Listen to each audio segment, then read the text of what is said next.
EPF వడ్డీ రేట్లు ఈసారి 8.25%.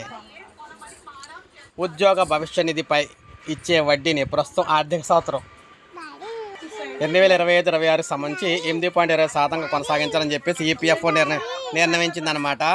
కేంద్ర కార్మిక శాఖ మంత్రి మన్సుఖ్ మాండవీయ నేతృత్వంలో జరిగిన 239వ సెంట్రల్ బోర్డ్ ఆఫ్ ట్రస్టీల సమావేశంలో ఈ మేరకు నిర్ణయం తీసుకున్నారు.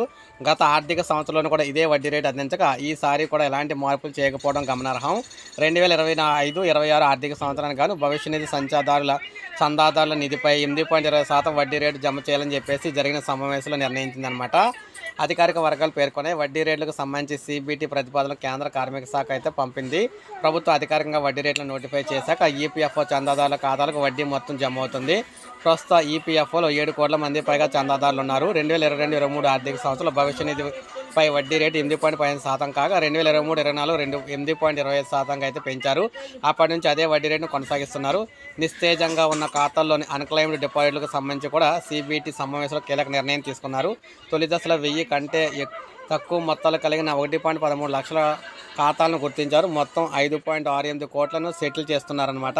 సో ఈ విధంగా వడ్డీ రేట్లకు సంబంధించి తాజా సమాచారం. సో ఇది అప్డేట్. ఒక లైక్ చేయండి, సబ్స్క్రైబ్ చేసుకోండి.